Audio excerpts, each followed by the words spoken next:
पढ़ेंगे वो यही सब रहते हैं वहाँ पर, यही स्वर, अयोगवा और व्यंजन ही रहता है। अब इसको हमने आसान रूप से ये हमको याद रहे, इसके लिए एक हमने बड़ी बढ़िया ट्रिक बनाई हुई है। इस ट्रिक का नाम है सब। इस सब में हिंदी का सब है, समझ लीजिए। इस सब में हिंदी का सब है।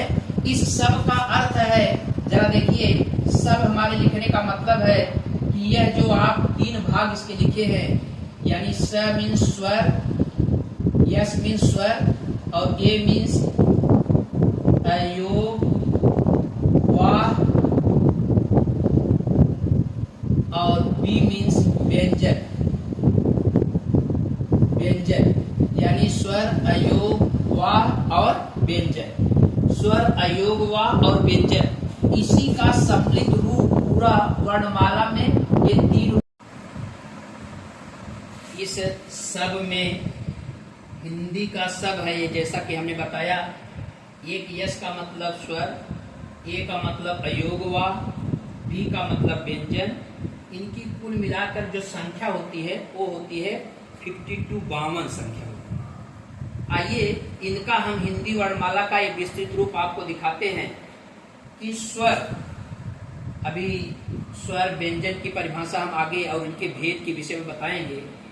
स्वर जैसे ए, आ, ई, उ, री, ए, ओ, औ, ये जो 11 वर्ण लिखे गए हैं, ये जो कहलाते हैं, इनको हम स्वर कहते हैं। स्वर के बाद इसमें से 2 अंक जो बचते हैं, 2 वर्ण जो बचते हैं, उनको हम अयोगवाह कहते हैं।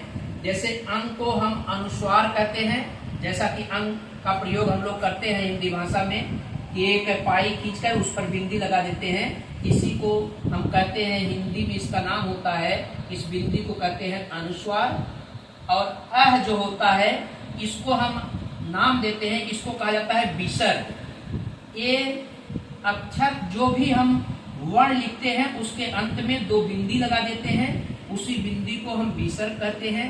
तो ये 2 ठो अयोगवाह होते हैं हिंदी वर्णमाला में।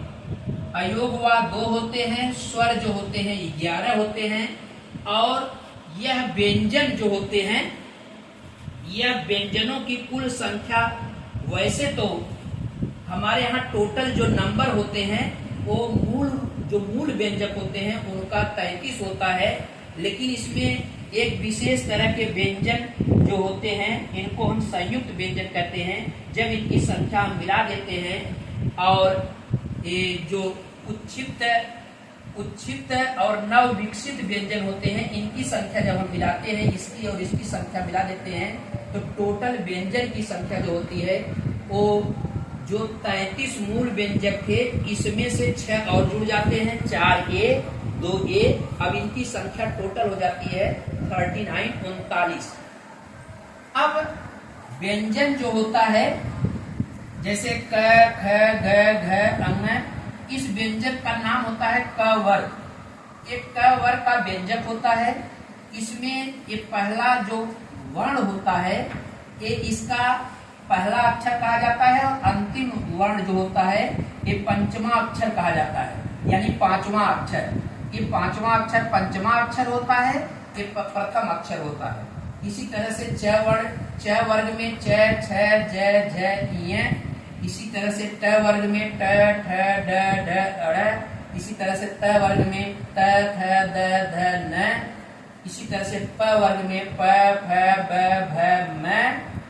इसके अतिरिक्त ये 2 ठो अलग से ये वर्ण होते हैं, जिनको हम व्यंजन की श्रेणी में रखते हैं, और यह होता है ढ और अड़।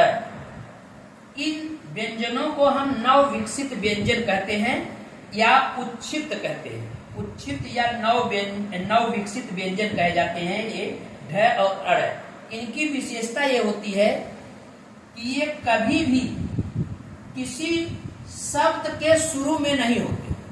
ये शब्द, इनसे कोई शब्द शुरू नहीं होता। हिंदी का कोई भी सार्थक शब्द इस ढ और अड़ से शुरू नहीं होता, ये बीच में आते हैं या तो अंत में आते हैं। इसी तरह से य र ल व ये 4 होते हैं, इनको अंतस्थ व्यंजक कहते हैं।